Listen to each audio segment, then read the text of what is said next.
I decided to just do this the next week because I'm prone to forgetting things. Plus, let's do this before there are way too many questions. I'm not gonna get to all of them, obviously, but we'll see. Honestly, before I even go look, I already know there's Harry Potter questions. I think I saw one when I was looking through the comments. So let's just address right now why I don't do Harry Potter videos anymore. 2 to 3 reasons, okay? 1. J.K. Rowling. I don't want to support a TERF. It makes me feel very uncomfortable, especially now as she's literally solidified herself as a TERF, and she just keeps digging a hole for herself. For those of you that don't know, TERF is trans-exclusionary radical feminist. I don't fuck with TERFs. Shut the fuck up, TERF. TERFs are a stain on feminism. I just don't feel comfortable supporting a TERF.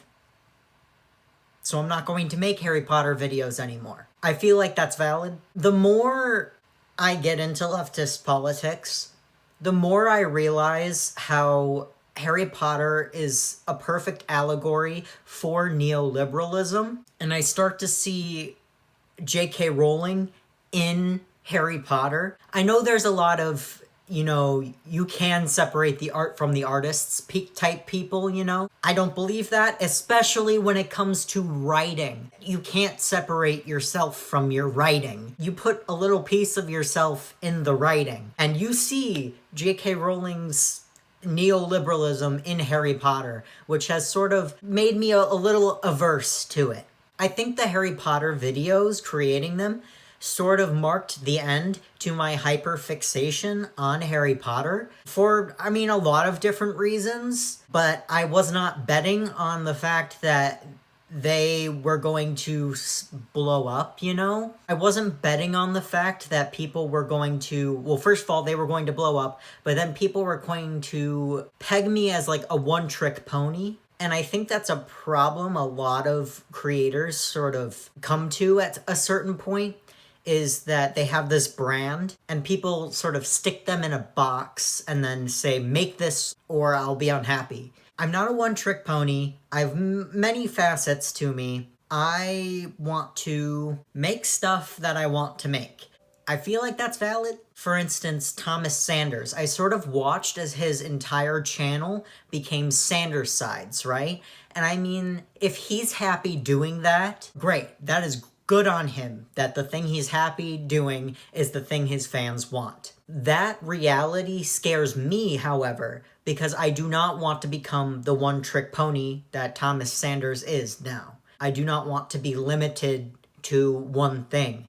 People sort of expect one thing from you, and they get upset and disrespect the other things that you make because that one thing blew up. So that's a common thing. I could kind of see that other creators were struggling with that. With me and my personality especially, I don't want anyone to expect anything from me. I like the randomness. And I saw somebody else in my comment section say that they appreciated how they would never know what I would upload the next week. I appreciate that too. I like just doing whatever the fuck comes to mind. I don't want Harry Potter to be my brand, especially when it's associated with a TERF. I just don't feel comfortable with it anymore. If I were to make another Harry Potter video, it would be explaining why Harry Potter is a good neoliberal allegory. So let's put that to an end right here, right now. Please respect that. I'm sorry if you've, subscribed for Harry Potter shit. I've never just been Harry Potter shit, so I don't know what you were expecting, but it's a no from me. Okay, cool. Now that we've got that out of the way, let's get into the questions. Cherryade Fountain asks, what are your opinions on the new Blackpink song? Oh boy. I haven't liked a Blackpink song since As If It's Your Last. Even so, as soon as YG sort of said that Blackpink was going to be his replacement group for 2NE1, I knew Blackpink was going to be a cash grab for YG, and he was going to treat them like that. In their music, it is so obvious that YG is trying to pander to a Western audience, that YG is trying to sell out. It was a little less obvious back in the day because, I don't know, the songs were a bit more bearable. I actually kind of liked them a little bit. But as soon as Do Do Do Do Do came out, I was like, bro, Really? You're gonna go with minimalist drop? You're going to pander to 13-year-old Western audience? Is that really what you're gonna do, YG? Listen, there's the cultural appropriation shit, there's all of that. All that aside, this is not even like a thing against the girls. This isn't bandwagon Jenny hate. I am just upset with the music. And I get it, there are people that genuinely like it. I get upset when big groups with a lot of influence do the Western pandering shit, because then all of the smaller groups follow suit and then it ruins K-pop. I cannot tell you how disappointed with K-pop I have been this year. It just feels like the sellout energy is kind of growing within K-pop, and I don't like it. I mean, it happened with boy groups first. A lot of boy group songs and newly debuted boy groups started to sound the same, and I was like, wow, I don't like this. What happened to like EXO's Love Me Right? What happened to that bop, you know? When can I get that energy again? I'm getting off topic. I didn't like it.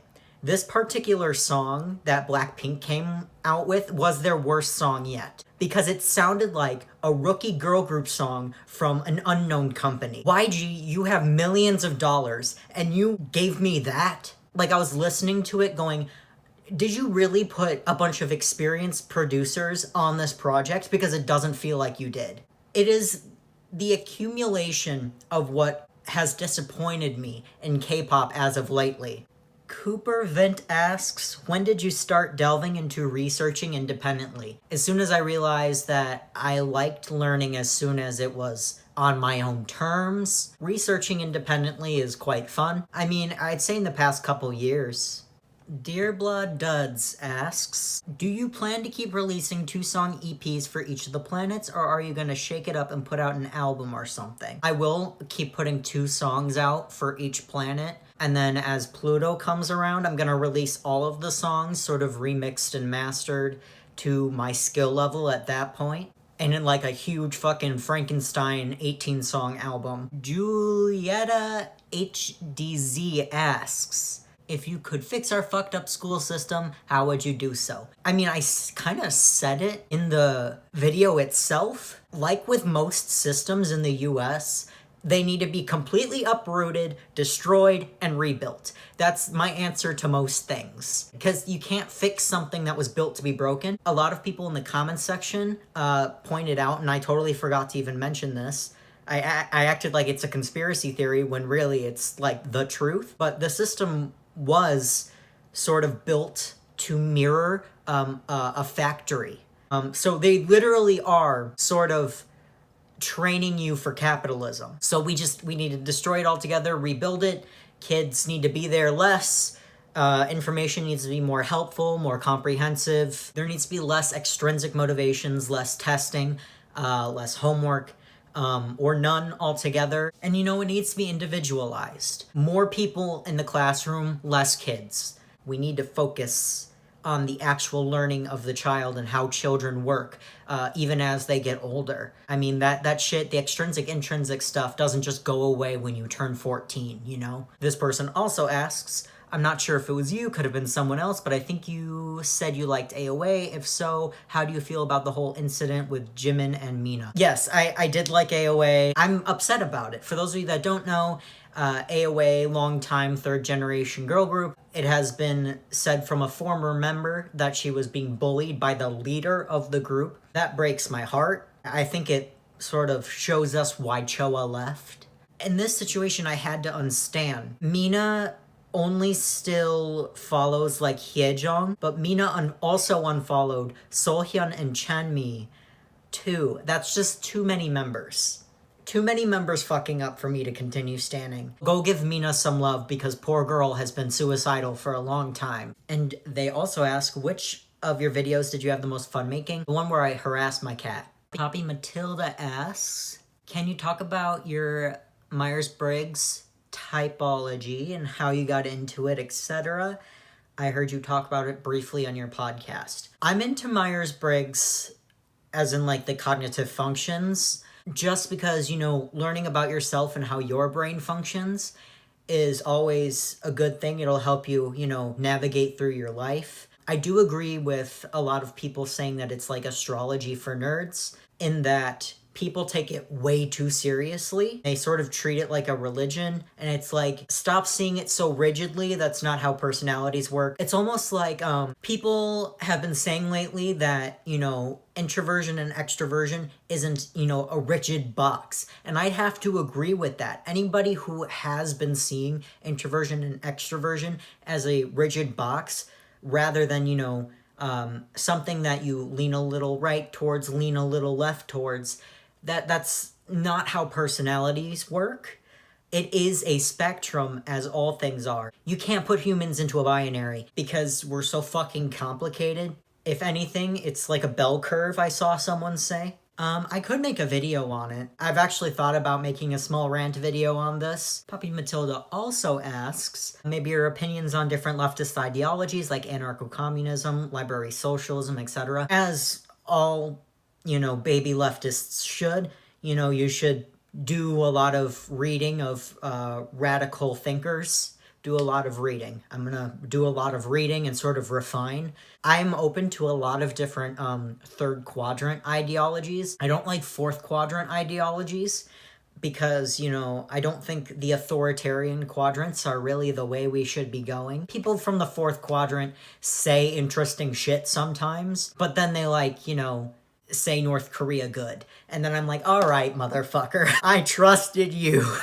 Tankies on Twitter are something else. So I'm open to third quadrant ideologies. I'm actually kind of leaning towards anarcho-communism myself, but I'm sort of open to, like, you know, being a little flexible and seeing, you know, what other cool ideologies I can find within the third quadrant.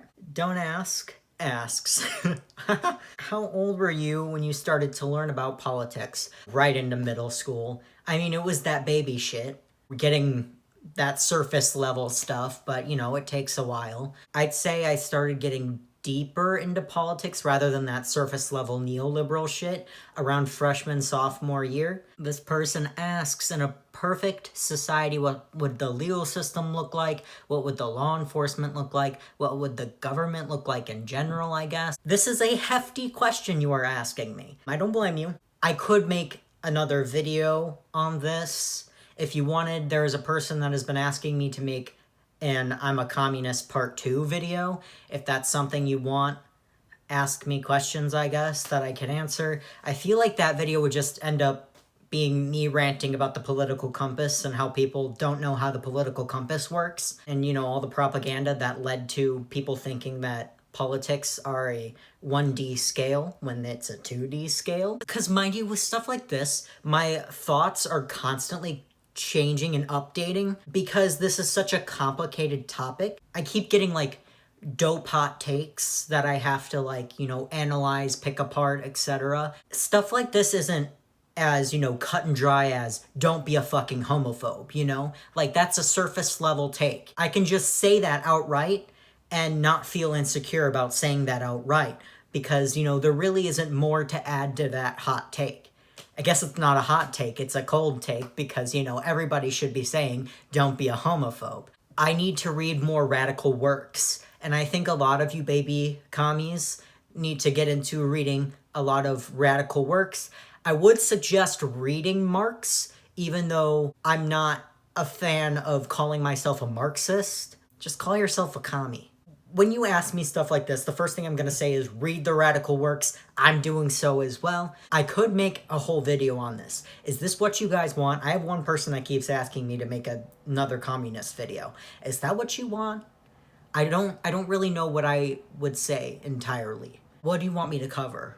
Is kind of what I'm asking at this point. Miles Topen asks, what do you intend to do in the future as a career? I know you're not trying to profit off of YouTube, and you probably don't want to be that guy who works at retail until they retire, so what's your plan for the future of your career? I do make money off of YouTube, but I'm not going to treat it like a business. Like, I'm not sitting here asking you to give me money. You know what I mean? Like, I don't have, like, a Patreon. I do have merch. I forget about it. I don't, like, promote it every video. I'm not accepting, like, sponsorships because that makes me personally uncomfortable. I feel like putting ads on the video doesn't really ask for much It's kind of like a win-win situation. Why wouldn't I do it? I'm gonna try to continue down the music path. I've actually been having a crisis lately on what I want to do. At random times, I will have the urge to drop everything and go off the grid in, a tiny house in Iceland. I think I used to have a plan, but I'm taking shit as it comes at this point because I'm so stressed out. But yeah, I guess that's the answer is I'm gonna continue doing music, see what happens, take shit as I go, see what opportunities open up to me. Rowan Baby asks, what would you say your fashion sense style is? Any inspirations or a style that you like a lot? Also, what do you think about non-Koreans and K-pop? Because of my body dysmorphic disorder, my brain will not let me wear anything but like black t-shirts and basketball shorts. If I were not constrained by my mental disorders, I know it's cringy to some of you, but I like to have fun and not be like cringe this, cringe that all the time. I'm avoiding saying the term cringe culture because I'm tired of people putting the word culture after everything. Not everything is a culture. You're white, Jake. You don't know what culture is. You wouldn't know what culture is if it hit you in the face. But anyways, different rant. But I really do like the e-boy style. I just have internalized fat phobia and I cannot deal with, trying to look modern emo when I'm too chubby for it. I know that's not a thing. I know you can't be too chubby for things. That's not how that works. I know it. I just have internalized fat phobia. Non-Koreans and K-pop. I don't like that white people are trying to, capitalize off of something that people of color are successful in. That feels icky. I do feel like if K-pop is gonna continuously culturally appropriate black people should be allowed in K-pop. If they're gonna keep doing that, then black people should be allowed in K-pop. Hot take, I guess. It's already happening as it is. Like, Japanese people in K-pop, Chinese people in K-pop, Thai people in K-pop. I mean, it's already been a thing for a long time, so I don't really see a problem with it. I just don't want Korea boos invading a people of color space, It just seems, I'm gonna use the word, cringy. The C word. This person asks, what do you think about the James Baldwin quote, I cannot be a pessimist because I'm alive. You fight for so many things. Do you think someone like you, hoping fighting for change, can be a pessimist? I saw a take on Twitter recently, or was it like a Tumblr post posted on Instagram? I don't know. I saw it. And it sort of said that like being an optimist is a way to fight against the system because they sort of bank on you being a pessimist. And as someone who thinks optimism is a bit annoying sometimes, I will say that that's kind of valid. The people in power really do bank on you being a pessimist for more power. Optimism is kind of resistance sometimes. Being a pessimist is a bit counterintuitive. I like realism.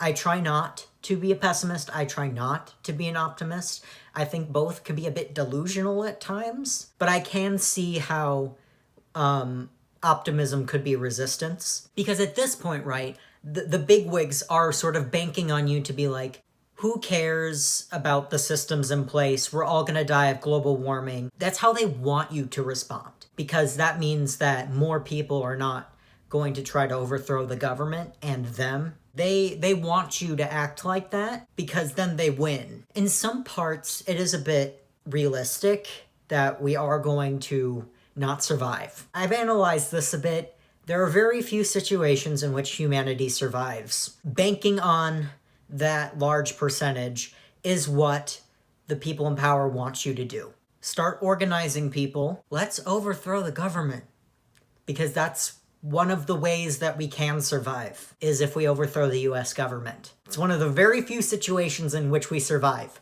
I'm putting so much emphasis on that right now. This person asks, what do you think about the Lana Del Rey situation? At first I was kind of with her, right? Like there should be women like her, included in feminism. I think a lot of like feminists that are actually invested in the liberation of women would say women like her deserve to be a part of feminism. I was with her until she compared herself to black women. And then I was like, okay, nope, we're done with that. Hey, White women, you are oppressed because you're a woman, but it's not the same as a black woman. There's a difference between being in one marginalized group and two marginalized groups. For Lana to say or to insinuate that she has had it harder than some of these black women in an industry that hates black women, fucking ludicrous. I was like, really, ma'am? You're going to play the I'm a white woman, I'm the victim card?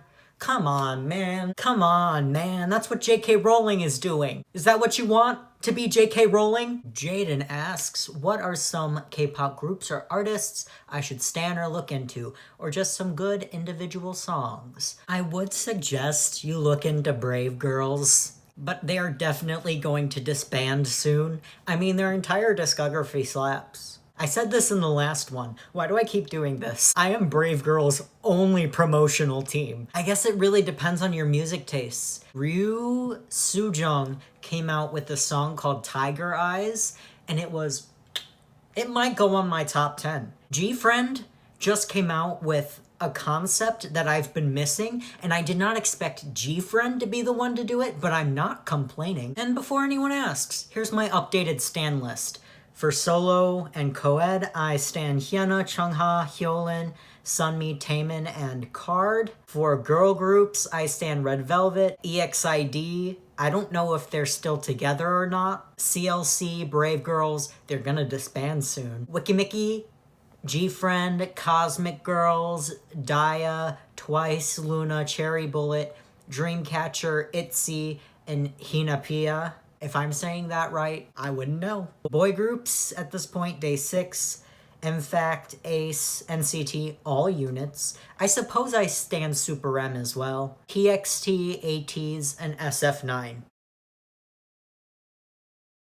Rat Poison 666 asks, do you have any advice for people trying to convince their parents to let them get therapy / a psychologist? Parents that don't respect their kids is one of my biggest fucking pet peeves, because I had to deal with it in my past friends, and it upsets me every time. I would attempt to give them the facts, like educate them on, mental illness, give them that science and hope that they're reasonable. Sometimes parents aren't reasonable though, and that's why I'm hesitant to give advice. You have to know your parents. I mean, sometimes no matter what you do, they will not listen to you. That's about as far as I can go, because I don't really know your parents, is the problem. People ask me for advice like that, and I'm like, parents are so different depending upon the parent, and they are rational or non-rational depending upon the parent. Cater it to your parents. Ella McMurtry asks, what would you say to someone who's interested in K-pop but doesn't know where to start? It's kind of oversaturated at this point. So I would start going down the rabbit hole. I would, find a popular group that's under a big company and slowly go down the rabbit hole trying to find a group that you enjoy their music. Because that's really what this is about, right? You need to, enjoy the music first. So I would go down the rabbit hole. That's what I did. Starting with the popular groups from big companies is the easy thing to do. Sun Ace asks, where do you come up with the ideas for your videos? Do you make a list, get it from the comments, talk about your opinions on current society, etc.? I do have a list. I'll just be sitting there and I'll be like, oh, I should make a video on that, and I'll write it down because I forget things. Sometimes people ask me to make videos, and if I'm kind of down to make it, I will. Oh, I'm so sorry.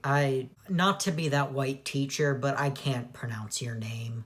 I'm so fucking sorry. This person asks, what are your opinions on the whole straight people saying they're demisexual discourse? I'm so fucking done with queer people right now. I'm so sick of the LGBTQ community. Y'all acted like a bunch of spoiled rotten children the entire month of June. The entire Pride Month. Twitter was just a whole mess. Lesbians were being disrespected out of the fucking wazoo. I'm tired. I think I'm done getting into discourses like these. I'm not mad at you, the person that asked this, by the way, but every time you motherfuckers bring up another 2015 Tumblr discourse. I feel like you owe trans people like $50 to their GoFundMe for transition. Every time you guys do this, you owe trans people money. I am tired of you guys acting like spoiled, rotten children. I don't care anymore. As long as you aren't using slurs that don't belong to you, or you aren't trying to invade spaces that don't belong to you, I don't care. As long as you are not hurting someone, I don't care. My sister has brought to my attention the fact that like young queer kids are getting back into the whole micro labels are harmful discourse. We settled this in 2015, children. And like it's the whole thing where they're like, you know, when I was 13 I thought I was genderqueer and demisexual, blah blah blah, but now I'm just a lesbian. Micro labels are harmful. And it's like, if you don't want to use micro labels, you don't have to. But if someone else wants to, they can. Micro labels are not harmful, and saying that exploring yourself when you're 13 is harmful, that itself is harmful. 13-year-olds are allowed to explore themselves. Saying that it's harmful for them to do so is fucking harmful. And also changing how you identify as you get older, as things change, that's not a bad thing. Can we normalize that? Can we normalize just expressing yourself and like finding labels that fit you and whatever you're comfortable with, and like, you know, changing as you get older maybe? I'm so tired of people trying to make it seem like it's harmful that certain people use micro labels or certain people change as they get older. I'm tired. It's okay. You can like, you know, find yourself. You're fucking 13. That's what you're supposed to be doing. Let the kids play with labels. What the fuck is wrong with you guys? Let kids play with labels 2020. Let, you know, adults reevaluate their labels and decide whether or not they still apply 2020. LGBTQ community, stop acting like a bunch of spoiled, rotten children 2020. Cool and Happy asks, if you had any superpower, what would it be and why? Shapeshifting, because I have body dysmorphic disorder. Alright, this person asks, what are your thoughts on Yoongi's most recent album? Also, are you still supporting BTS, or did you end up deciding not to? Not necessarily for the reason that I ranted about in that video did I end up unstanding BTS. I'm gonna say it. It's controversial. BTS are too westernized now. Map of the Soul Persona wasn't a bad album. I actually kind of liked it. It was okay. Microcosmos is a good song. The most recent album sort of made me realize that I just don't vibe with the music anymore. Especially because, like, it sounds so Western. If I wanted to listen to Western pop music, I would listen to Western pop music. It's like upsetting for me because, you know, I stand BTS for a very long time. The music changed in a way where I just didn't vibe with it anymore. After Her, it just kind of went downhill, and I was kind of like, oh, On was one of their worst title tracks yet, and I was listening to the B-sides and I was like, bro, this is a fucking Shawn Mendes song. I don't want my K-pop to be Western pop. So I ended up unstanning. There's also the fact that armies really fucking annoy me sometimes. Before you say anything, I know some armies are great. A lot of multi-fandom armies I can tolerate. It's the BTS popper armies that just completely ruin this shit for a lot of us. They are so fucking egotistical. They think everything is about BTS. Everything is an attack on them. Like the fucking, oh my god, the Katy Perry incident where Katy Perry at an award show was like, haha, it's probably past your bedtime. And armies took that as a fucking insult, as if it was solely directed at them because BTS was at the award show. And it's like, sometimes it's not about you. She just made a joke. I get it, there are a lot of dope armies. The BTS poppers really ruin it for everyone. I got so sick and fucking tired of it. I don't know if you guys noticed, but every single one of those misogynistic quoted retweets in my Why K-Poppies Suck video were armies. Each and every one of them had the little 7 in their display name. Blinks and armies really just ruin this shit for everyone. I'm done. I'm done, I'm outie, I don't like the music anymore, and the fandom bothers me. Eshu asks, are you agnostic atheist? Yes, I'm agnostic. Peanut Butter Z4 asks, what are your opinions on long Furbies? I love them. There is something so chaotic about a long Furby. Chaotic evil. Okay, this is going on for too long. I'm sorry I didn't get to everybody. So, thank you for your questions. Take care of yourself. I leave you with the Guagua cat.